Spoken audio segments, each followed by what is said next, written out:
প্রিয় দর্শক, আপনারা কেমন আছেন? তো আশা করি সকলেই ভালো আছেন। তো আপনাদেরকে যে পাতাগুলো দেখাচ্ছি, এই দেখে নিন। তো এই পাতাটি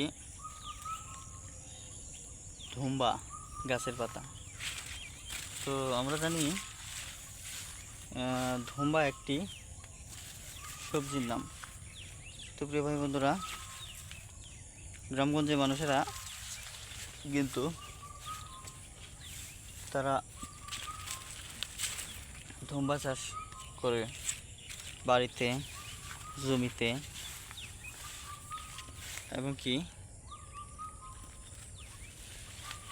আরও বিভিন্ন জায়গায় পুকুরের আশেপাশে। এই যে বন্ধুরা দেখতে পাচ্ছেন ধুম্বা। তো আমি কৃষকদের একটি চালে আপনাদেরকে নিয়ে এসেছি, যে চালের মধ্যে কৃষকরা তারা ধুম্বা গাছের চারা রোপণ করেছে। তো তারা কিন্তু এই ধুম্বাগুলো, যে চালটি দিয়েছে, প্রায় বিক্রি করে ফেলেছে সবগুলো, এখন শেষের দিকে। তো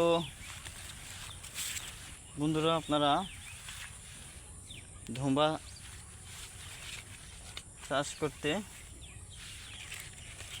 বন্ধুরা পরামর্শ নিতে পারেন কৃষকদের কাছ থেকে, কিংবা গ্রামগঞ্জের অনেক মা বোন রয়েছে তাদের কাছ থেকে।